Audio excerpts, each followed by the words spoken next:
inspired to push through. Because there's a spark in you. Breakthrough or bust.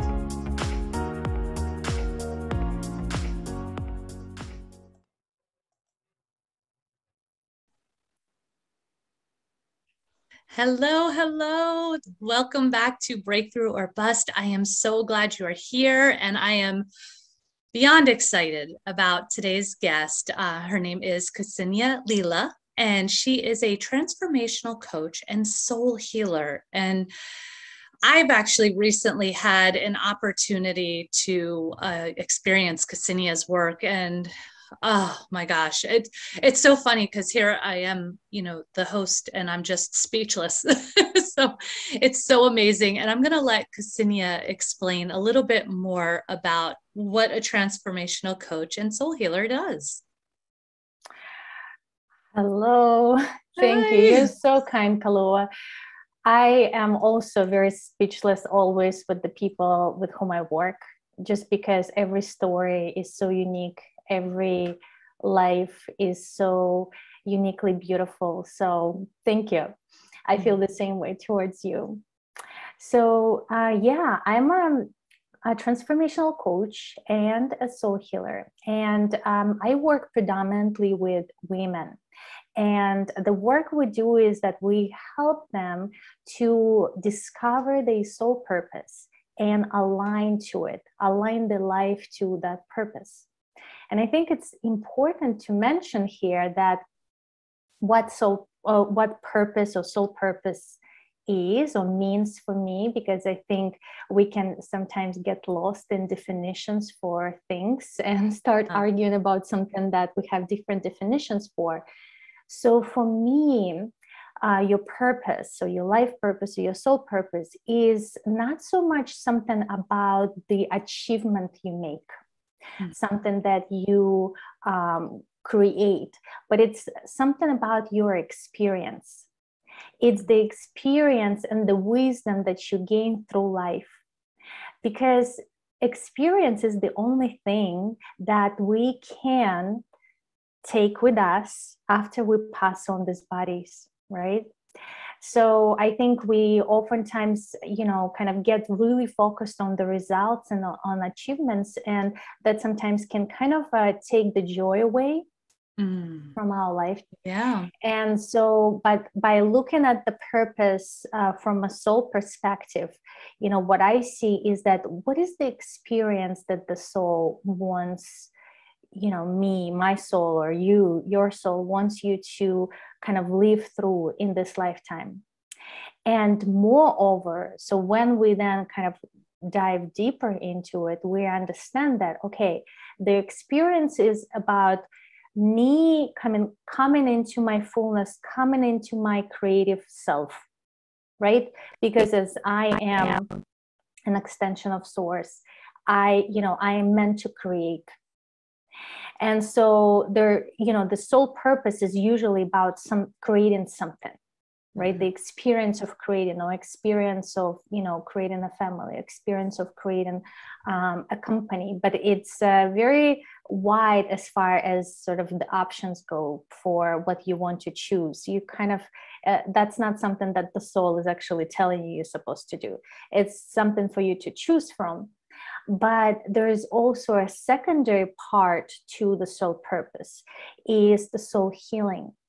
And the soul healing brings in, healing of your ancestral trauma, because you're a product of your, lineage. So you kind of have the same patterns. We all know, or I think we probably are by now. It's kind of a common thread that we replay the same traumas and pains that our, people that came before us did, even those people with whom we have never met, right? And that's something that's kind of living on our, on the level of our DNA.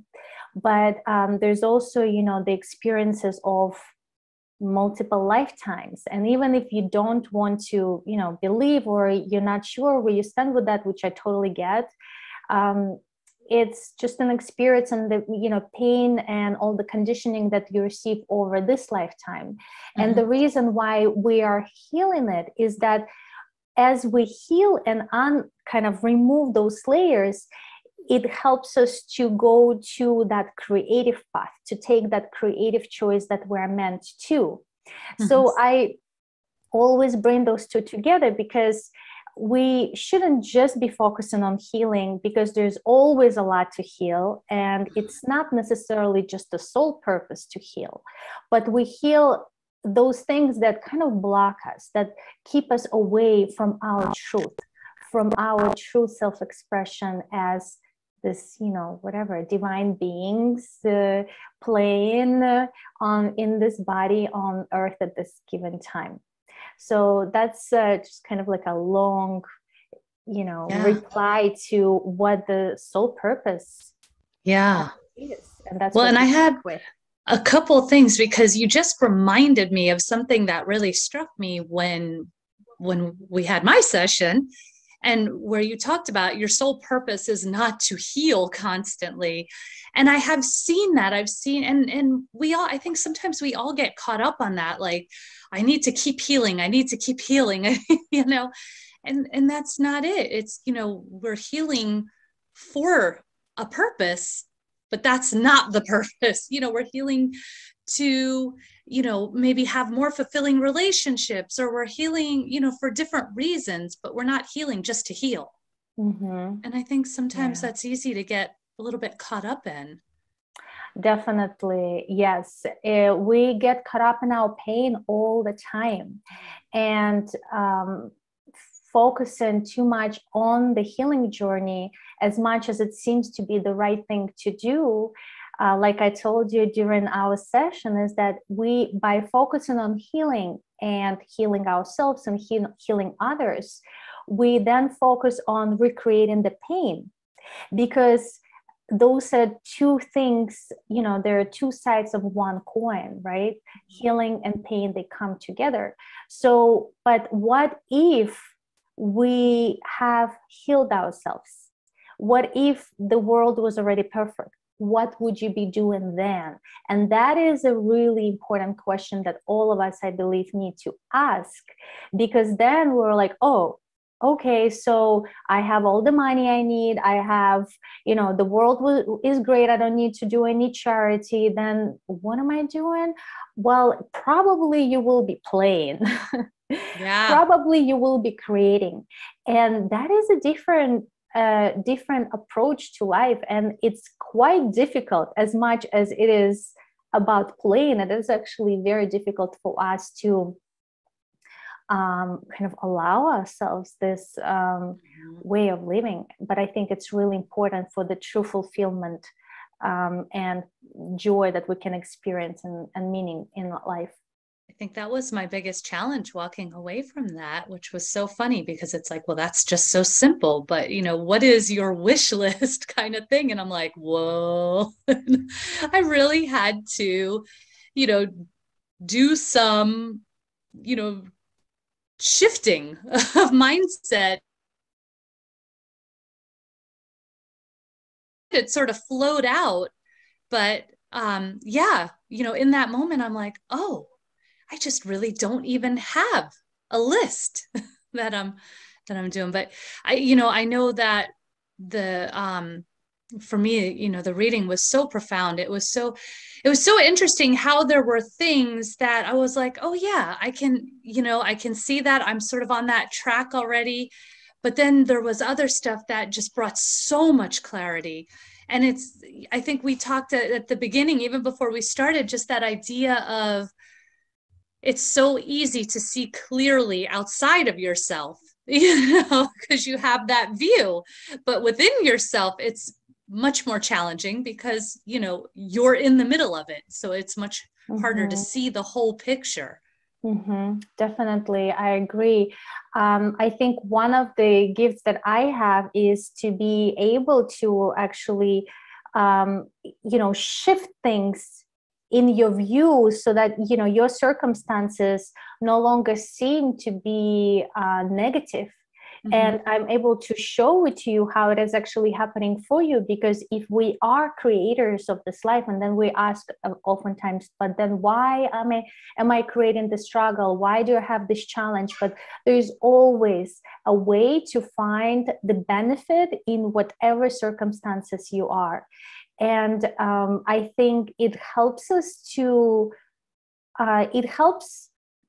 we need it. We need to understand, the benefit of any circumstance to be able to move through it. Otherwise, we kind of get stuck on the pain. We get stuck on the drama. And that just brings us, back into struggle and suffering, which is one of the, main conditioning that we have in life, right? That's why it was hard for you to connect to, okay, daydreaming. Yeah, I used to do that, but I'm no longer good at it. I don't know how to do it again.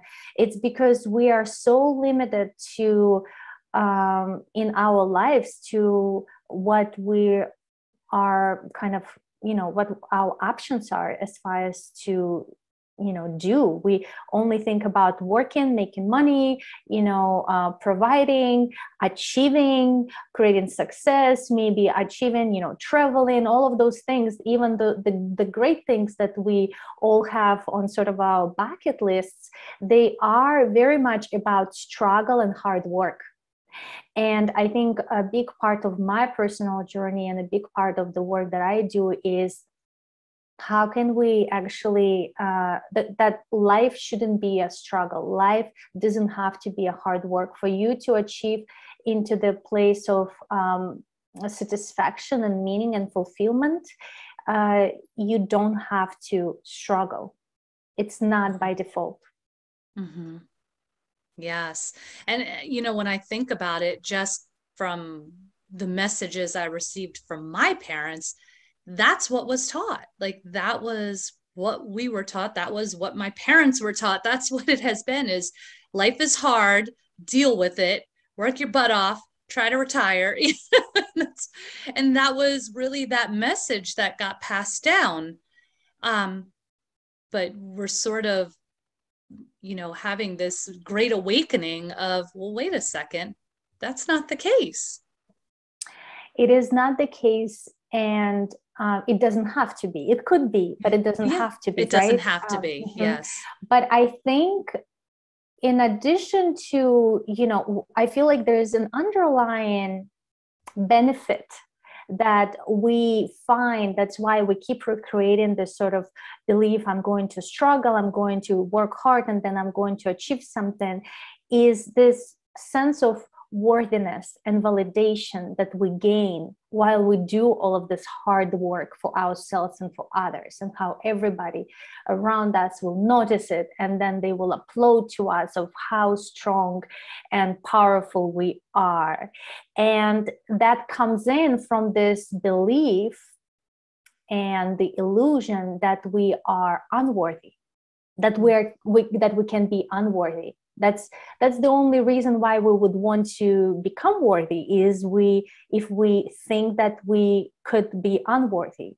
But in my personal healing journey, and for me, coming from a place where I had no sense of self-worth and developing it, I came to realize that worthiness is inherent. You exist and you're worthy already. Mm-hmm. Just because you exist. And then, well, if that's the case, then you don't need to prove yourself to be a hard worker so that your neighbor, will approve of you. Mm-hmm. You approve of yourself. That's right.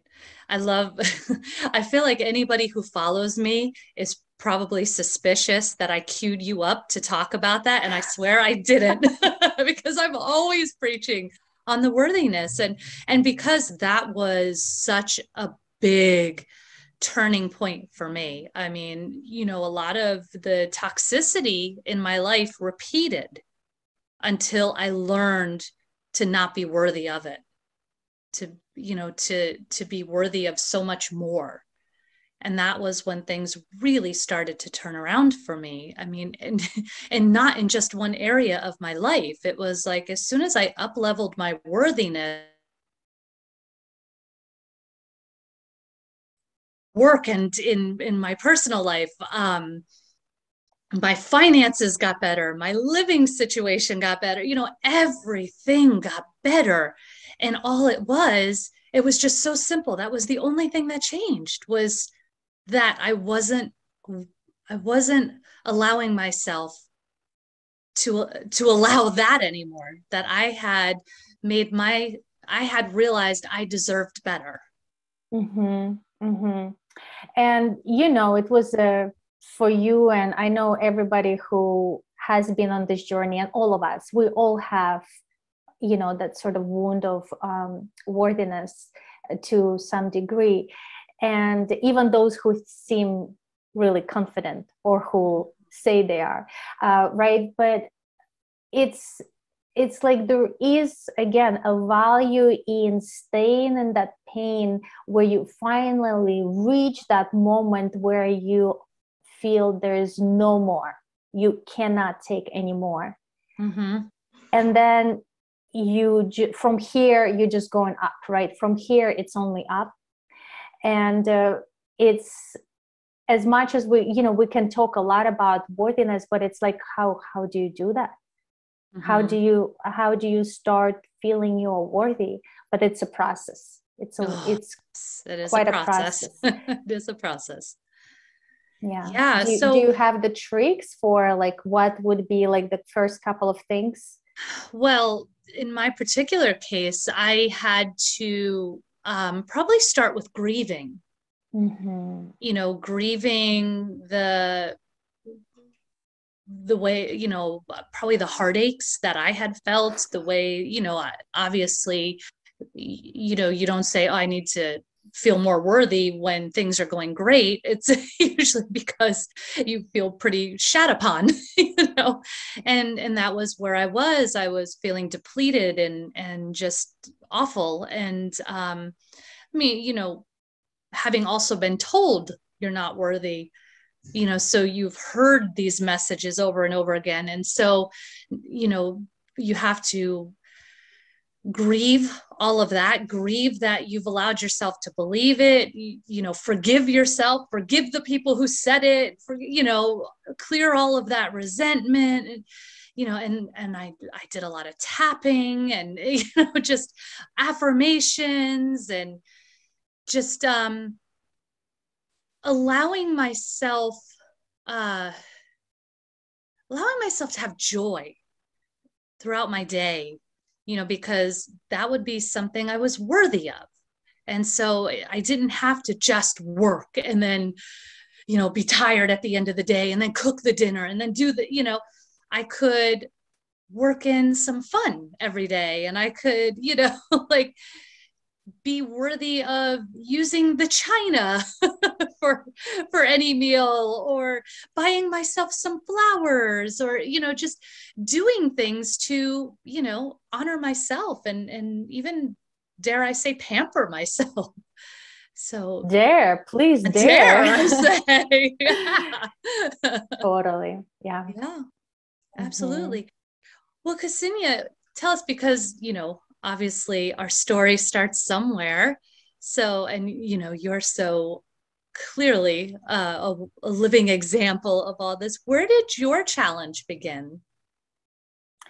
Yeah, sure. You know, my challenge began with the beginning of this life. And I think I'm very grateful for it right now, but it certainly was a painful time.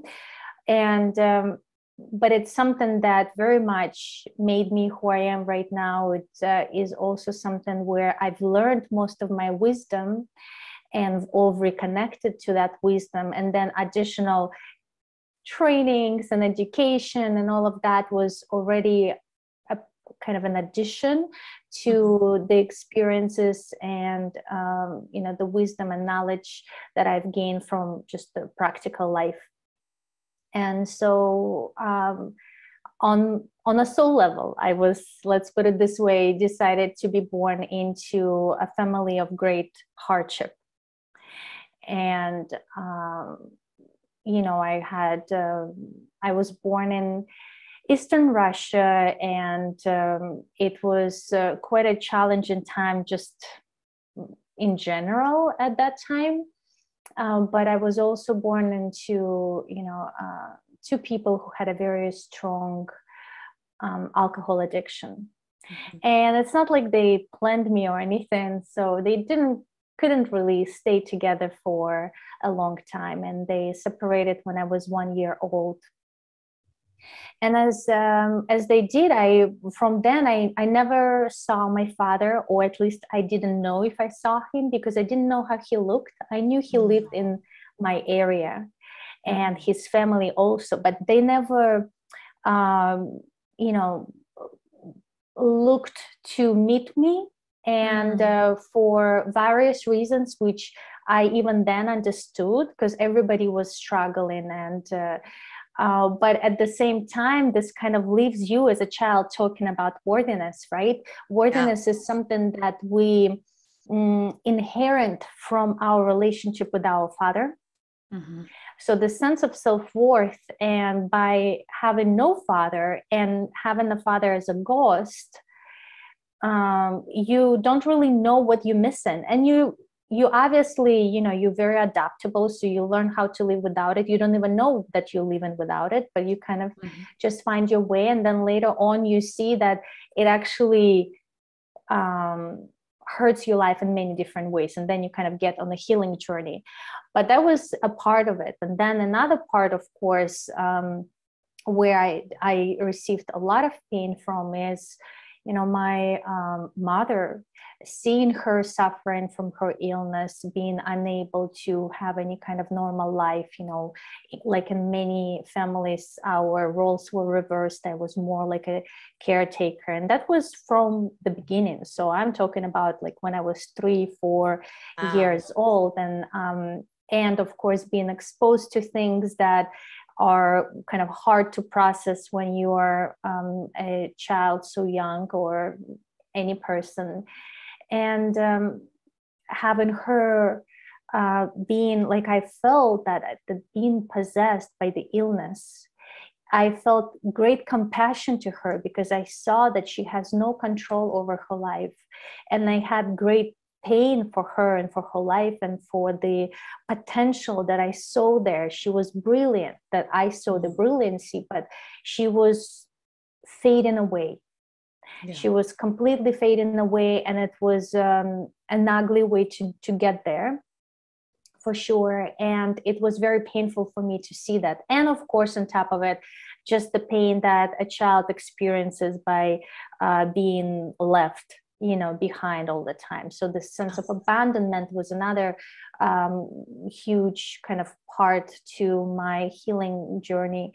And seeing her leave me every night to go, sit in the kitchen with her drinking partners.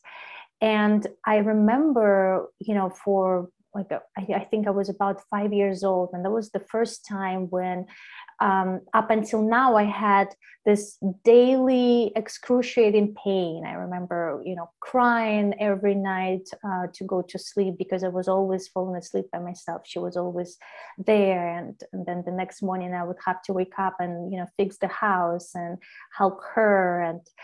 And then when I was 5, it kind of like came to me that I can leave.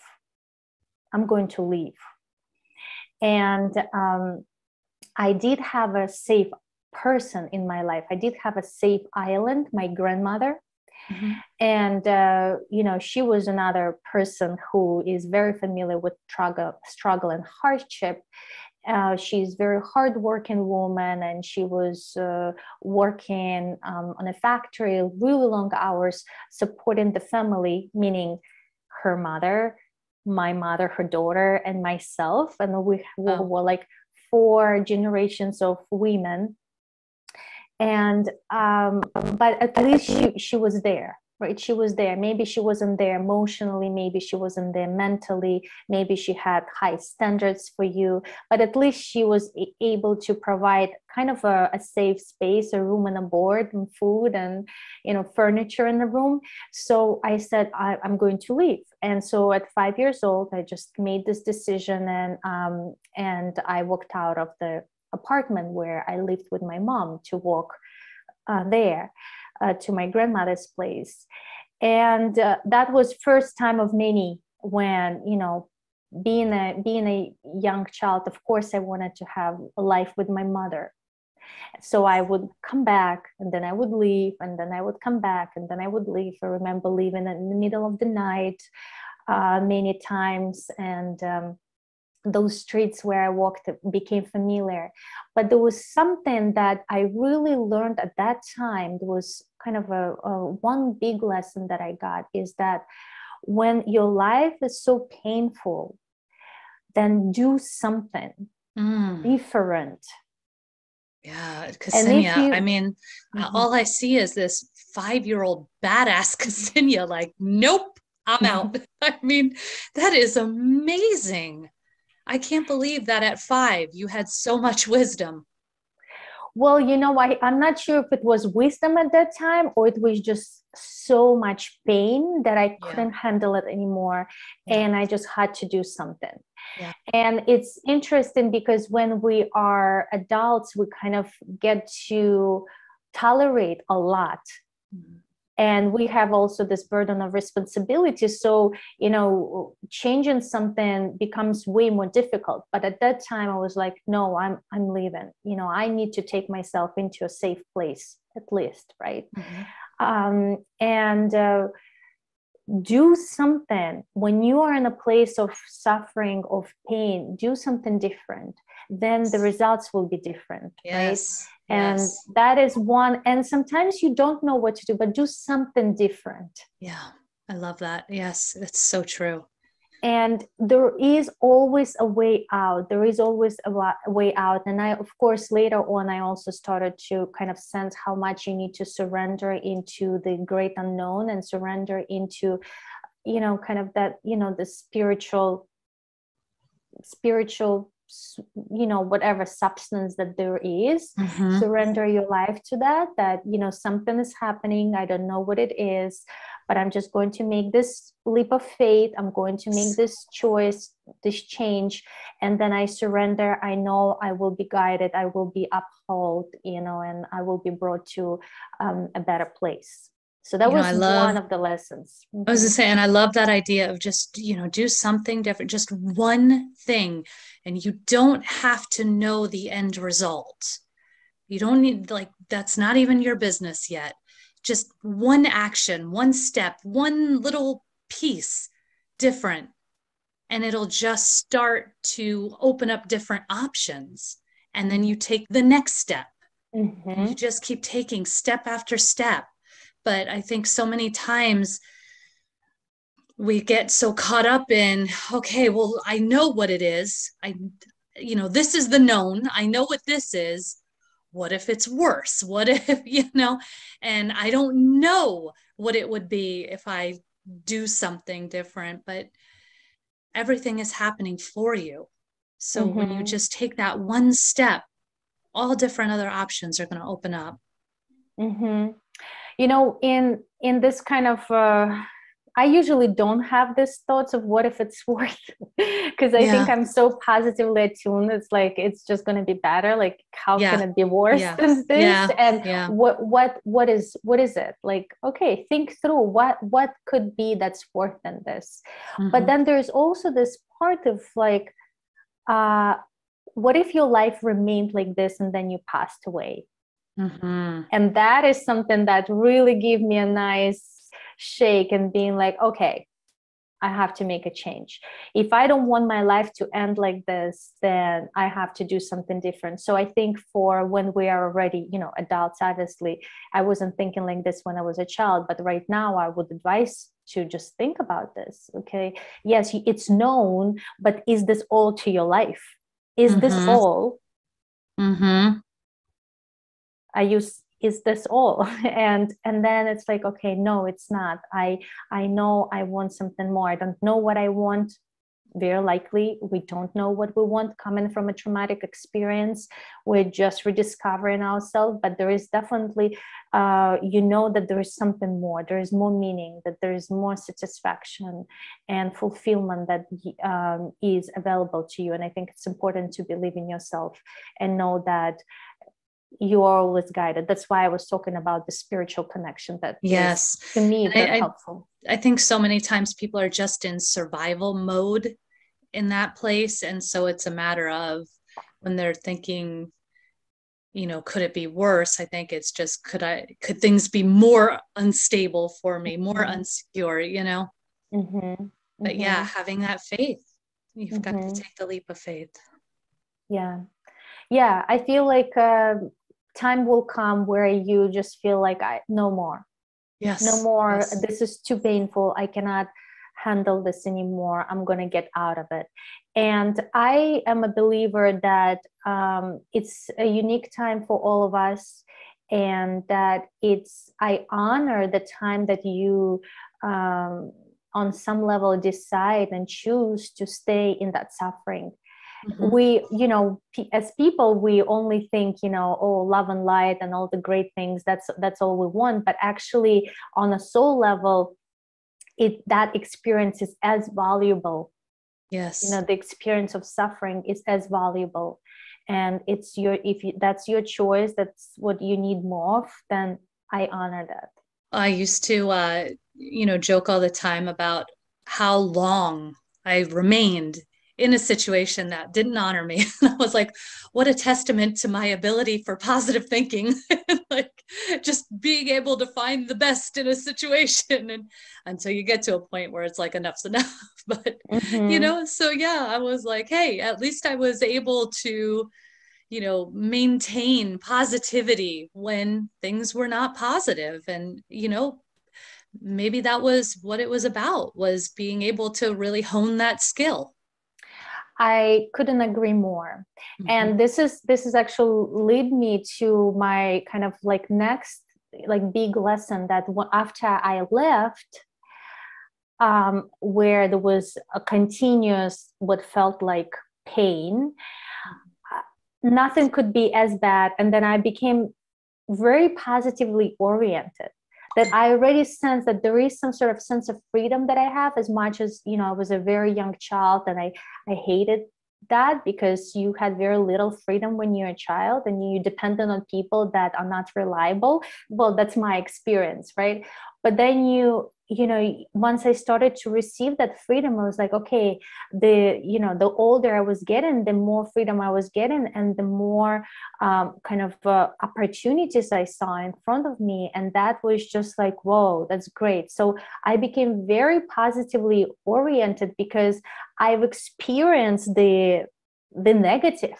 And so it's like, oh no, this is nothing. Yes. Right? Yes. It's like when you go into the depth of pain, you're like, oh, like easy. This is like, give me a real challenge. Exactly, right? And then with that also, I had this experience again, because I was, in this circumstances of great poverty and deprivation, and I had nothing. I didn't have any gifts. I was wearing clothes that was too small, shoes that were too small, and I remember just daydreaming of things that I want, and like just a little child would, right? Some, maybe a toy or a nice dress, and I was really imagining it, and I spent a lot of time that I had, because I was on my own, all my kind of, all of that time. And so I had a lot of time, free time for myself, and I was daydreaming. And then I started to receive those things. So very early on, maybe, when I was, I don't know, 7 or 8, I realized the power of manifestation. Wow. I realized, I saw it with my, with my life, with my own experience, that wherever you put your attention and your emotion, Yes. you're going to create. So, because for me, those things that I was receiving were almost kind of unreal. They were coming like, of course, yes, that my grandma would buy it for me, but it's not something that I asked for, because I could never feel like I could ask her for anything, because we had no money. I knew that. I knew she was struggling. I felt I was already a burden, that she was taking care of me. But when those things would come in at their own time, and even people, when I was, because I felt very lonely and very isolated, and I had this kind of a societal rejection towards me, because I was this person, a child of a family, and, an apple doesn't fall too far from a tree. So I was prejudged. And so I was very isolated, that I felt. So I would dream of friends. And then I remember I would like start having friends. And it felt like a miracle, but that also became one of my, like I call, superpowers, this manifestation ability. So by the time, forward, looking, by the time we got this idea widely spread through the book of Secret, or, the movies, The Secret, I was like, was it a secret? Really? I had no idea people didn't know that. I thought it was a common sense. That's why when I was looking at people and, adults, and I saw them gossiping or complaining about their life, I could never make sense of it. I was like, why are you doing this? This is hurting your own life. Yes. And you're inviting more of that. Yes. And you're creating more of that. And I was this 8-year-old, and I would think of people and being like, this world makes no sense. You people don't know, the power you have on how to like work with it, and you're just using it to hurt yourself. So that was like another big lesson. It's so funny that you say that, because when you kind of think about it and how much you daydreamed as a kid, and a lot of it really did happen. It really, but to the point where you almost sort of took it for granted, like, oh yeah, well, yeah, okay. But then after so long, of teachers or parents telling you, stop daydreaming, are you listening to me? You kind of think that it's a bad thing, and you stop doing it. And then I look at, well, nowadays, kids don't really daydream. They go grocery shopping, they're in the cart on a device, and they never have time for their mind to just sort of wander. And it just almost seems like we've got to get back to that before it becomes more of a secret, more of a lost art. I think we're definitely getting back to that, because it's quite it's now being a very popular thing, right? Although we don't really necessarily speak about it as daydreaming, we talk about it as manifestation, and we kind of twist it and turn it back into achievement oriented, this kind of masculine, very like oriented approach. But at least it's kind of resurfacing. And as far as the children go, it's not even the devices and the children, it's the parents who, first of all, being the role models of that, right? Being the role models of like busy, and then they overschedule them. Look at the school schedule, or all of the other extra curriculum activities that parents sign their children for. There is no time to just be in this kind of silence. There's no time to be in this free state of play and exploration. There is only just this sort of like you're preparing for something else. You're preparing for your next exam. You're preparing to get into the middle school. You're preparing to get into college, etc., etc. So it's always something future oriented you're preparing for, and that is hurting. That is definitely hurting us, but I'm hopeful. We're definitely, we're talking about it right now. So well, and it's funny you say that, because I have a very large gap between my kids, and so I would say, like, when I was a kid, you just opened the door, you went outside, you played. And then when my daughter was a kid, who she's 17 now, it was like you had to schedule play dates, between their extracurricular activities. And then, when my son was first starting to get to that age where, he's wanting to play with other kids, it was like you couldn't even schedule. They were so booked. They were so booked at like 5 years old that you couldn't even schedule time. Luckily now we have some neighbors who have a similar mindset, and they just run out the door and they get to play. But I prior to that, I could just really see the intensifying of that. Yeah, definitely. I feel that sort of that childhood, that innocence and connection to the inner child is really targeted in a lot of ways, the same as the feminine. And, the feminine and inner child, they're very much connected. So, in my personal experience, when I was a child, I didn't really have an opportunity to experience childhood. I had to grow up really early on and be responsible and be very much in my masculine. And that served me really well, of course, for a long time, to be successful in school, to be successful in college and in my career. But then eventually kind of get into this place, it's like a dead end. You're exhausted, your health is not working, and you're just, you feel numb and you feel empty.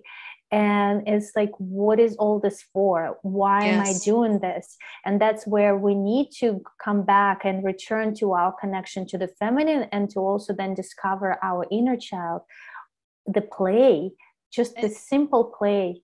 Yes. And as you say that, I'm hearing it's like, yes, that great, that masculine served us well. And that was our survival.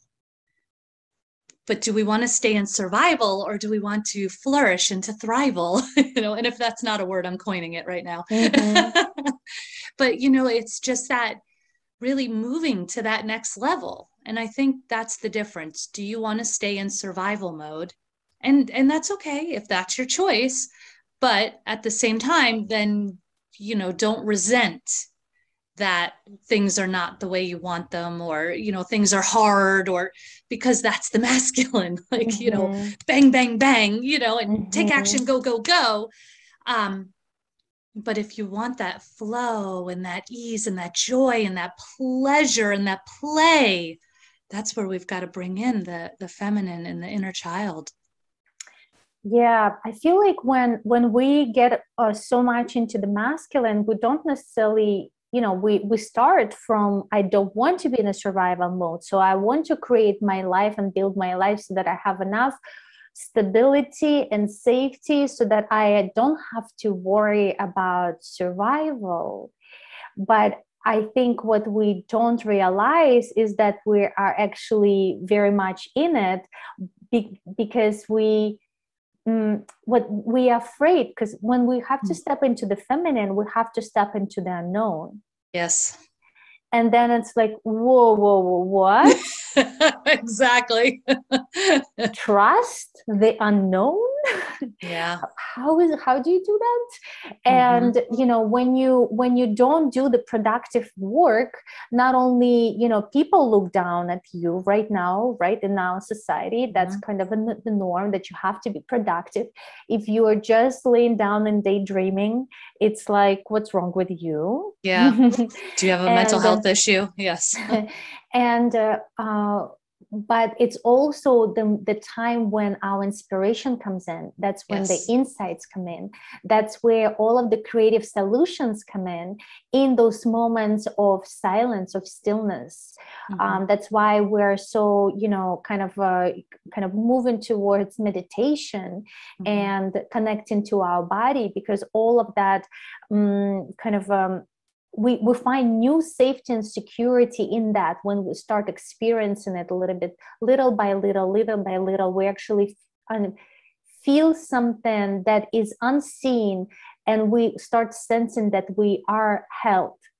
We don't see it, we can't prove it, but we're held, and I can relax into it. And I think it is important to have the strong masculine and have the strong feminine. Yes. Right now, we kind of have this strong masculine that's so exhausted that it's hurt. Yes, it's imbalanced. The feminine is so dominated that it's also hurt.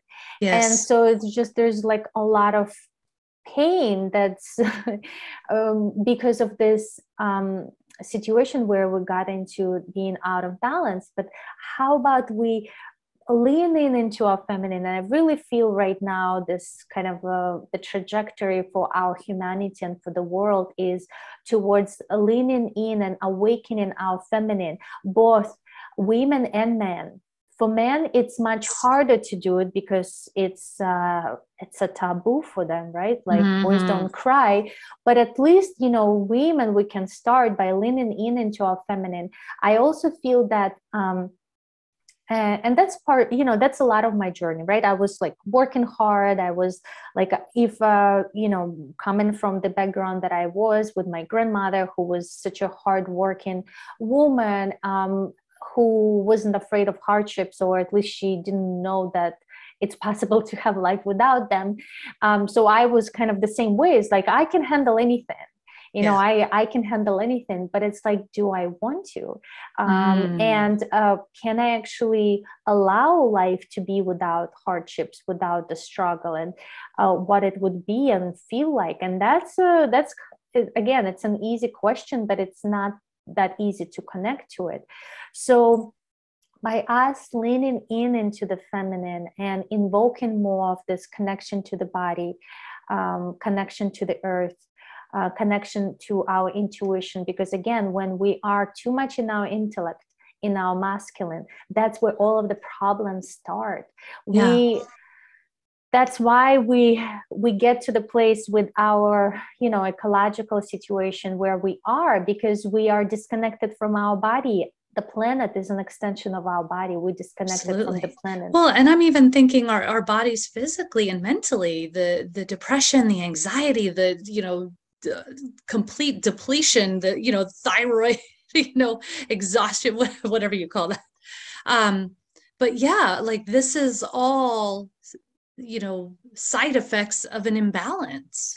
Exactly. I work with that a lot. That's also my personal experience of having multiple different, you know, health issues, especially kind of women's health issues that were based on this imbalance of my life being overly masculine. And when we do things that we don't love doing, with that we kind of push ourselves into, that we do it consistently, and then when we push our emotions down, that we, you know, suppress anything that, you know, is naturally wanting to come out, because we need to just kind of persevere and go after whatever the goal is, we continually suppress all of that. And then when it becomes so unbearable for it to remain within, it started to come out with all this mental illness, with depression.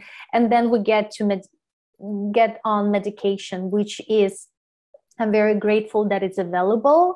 But again, it's not a long-term solution. It's not a fix to this problem. We really need to address the deeper problem, which is this life out of balance. Being too much in the go mode versus in you know, in this receptive feminine state of play, pleasure, and joy. And I think this is one other thing that I really want to mention, because this is something that I am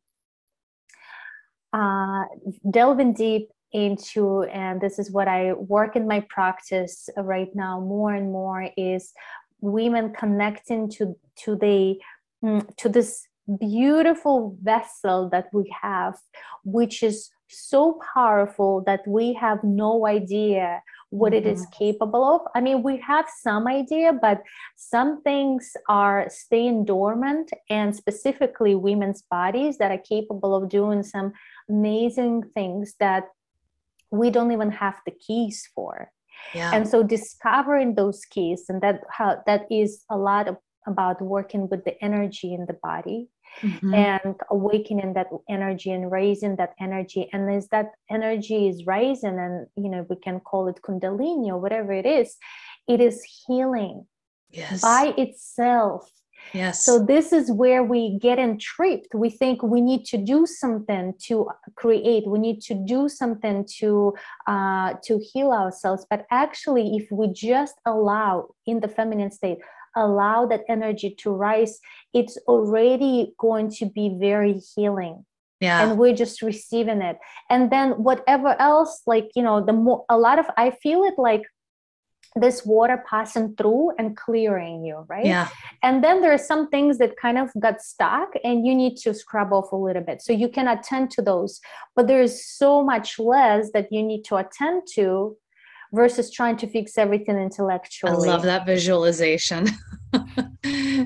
Yeah.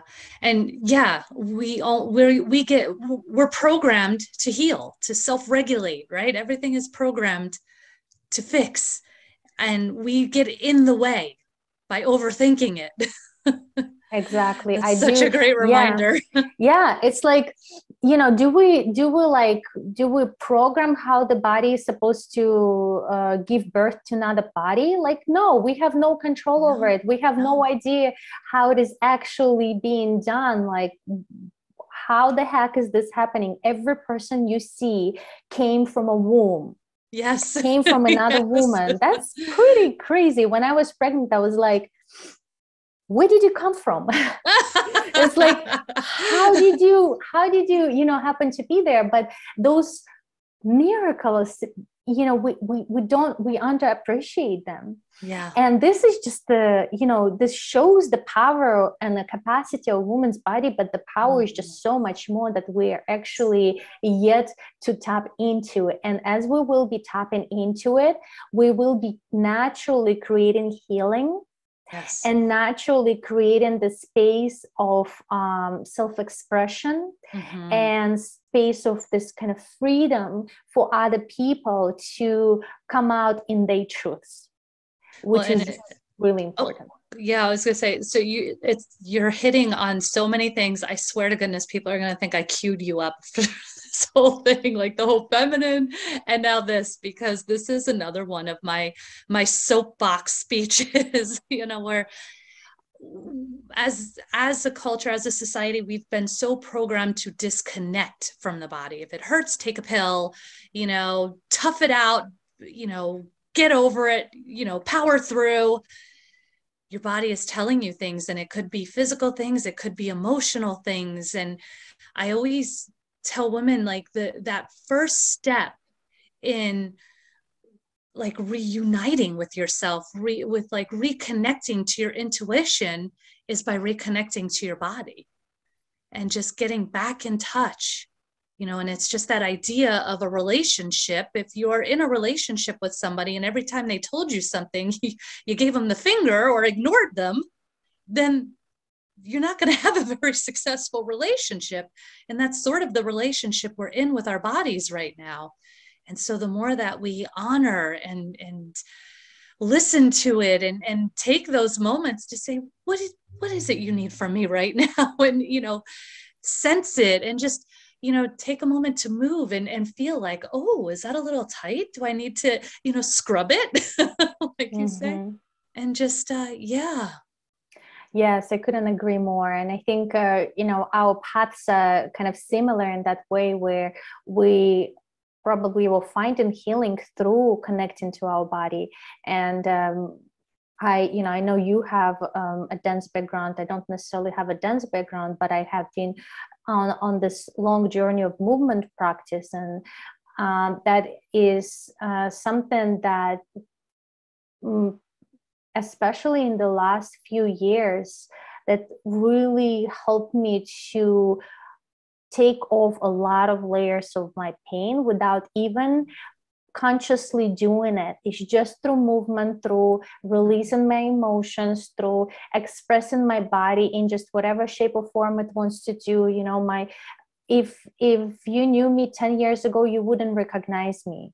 I was just such a different person in the way I looked, and my posture and everything. My face was different. Right now I look more like when I was like 14 versus like in my 20s. Wow. So this connection to the body is so so significant. And I like to say that it's like when our body gets sick and we get annoyed with it, it's like getting annoyed with a baby that's crying. Mm-hmm. Your baby's crying because it needs something from Mm-hmm. you and you can help it. That's why it's crying. The same thing with your body. If it gets sick, it needs something from you.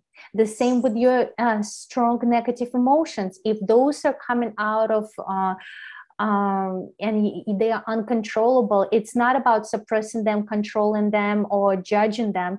It's about connecting and finding, and of course there are different approaches to do that, but it's finding what's underneath. To it's your system that's calling for help. Yes. Yes. Yeah. Yeah. I love that so much. Oh, wow, Ksenia, so many good things. Tell me, what is it that you wish you knew as you went through your journey, or that you want others to know as they, transform or break through, or what is something that you feel Mm-hmm. like should be known? I think one thing to remember is that you are worthy no matter what. Mm. You don't need to prove that. Do Mm. things that you love for yourself. Don't do them to prove it to others. Yes, unconditional worthiness. Yes.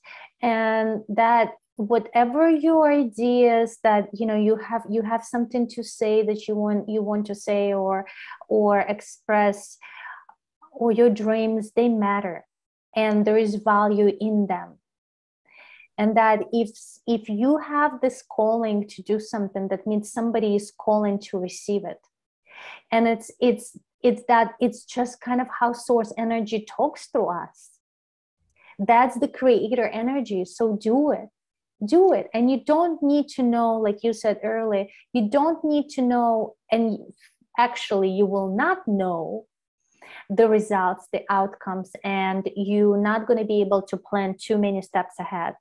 Most likely you're Yes. only going to know one step, and Yeah. that is the real, not the real, but it is that kind of a path of feminine power that I call it, where you claim your, I call it godhood. You know who you are. So then why would things go wrong? Yeah.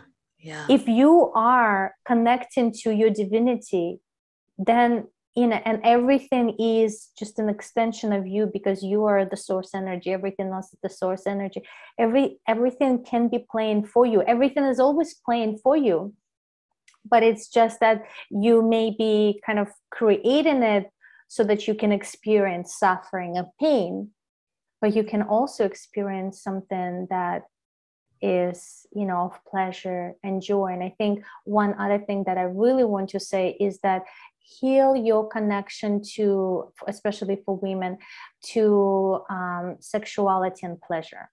Mm-hmm. It We look down on kind of too much pleasure, but actually the feminine quality, the empress quality, is the ability to experience pleasure. It's the ability to just sit on her throne and receive gifts that are coming to her because she's an empress, and people love her and they bring things to her. So it's that, just bring that quality into your life also. And it occurs to me, it's like, I think that's when we get, oh, what is the word?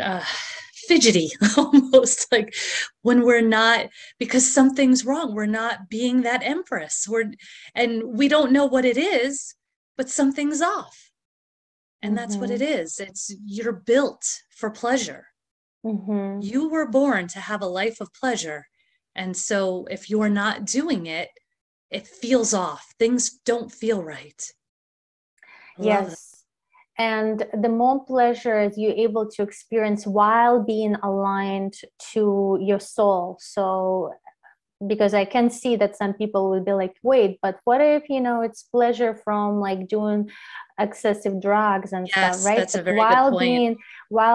being aligned to your soul, the more you allow that kind of clean pleasure Yes, for yes. others to receive, and that the main pleasure is That may coming from our explain a connection lot to the of, divine. yeah, and that may explain a lot of addictive behaviors, is because we've deprived ourselves of the healthy pleasures for so long that when we get that little taste, it's like, oh, I got to have more. And so, Yes. yeah, Yes, I believe absolutely. that a lot of addictions are related to our spiritual search and actually Mhm. devoid of a spiritual connection. Mhm. So I think one of the really important things that we need to do collectively is awaken spiritually, but like truly, to not just awaken to some sort of God that's sitting above, or to love and light, but actually awaken to the divinity in you as you're walking in this body, to the divinity of all of the experiences that you are going through right now, negative so-called or positive. And that's where I really thank the kind of the divine mother and my connection to divine mother that really helped me to find that through connecting to the darkness, Mhm. through and seeing that it's another side of life, and it's not good or bad, and just kind of allowing that to sink in and to process. And that is really important, I feel, so that we kind of can be more whole as beings, and not reject any parts of ourselves. Mm. Oh my goodness, I love it. I have loved this whole conversation, Ksenia. I could go on with you all day. This is amazing. You're amazing. Love it. Like I said, I had an amazing session with Ksenia. I recommend highly. Ksenia, how can people find you? Sure. And thank you very much again for your kind words. I love this conversation as well. People can find me on my website, which is ksenialila.com, ksenialila.com. Although right now it's going under construction. So there is a landing page and people can contact me through the contact form. You can also, or maybe by the time you tune into this or wanting to connect with me, the website is going to be up already. And I also, you can contact me by email, hello@ksenialila.com, and of course, Instagram and YouTube, where I share resources. And that's something that, you can probably find maybe inspirational, maybe valuable in a way, and also by searching my name. And that one would be with the dot in between, Ksenia.Lila for Instagram. Yes, and yes, I want to also piggyback on, you have some amazing content. I think that would be so valuable. So I highly recommend that they find you there. Um, and so, yes, and as always, you can find me at imperfectlyamazing.com. And I just want to remind you to keep pushing through, because there's a spark in you. Thank you so much for listening to Breakthrough or Bust. Thank you.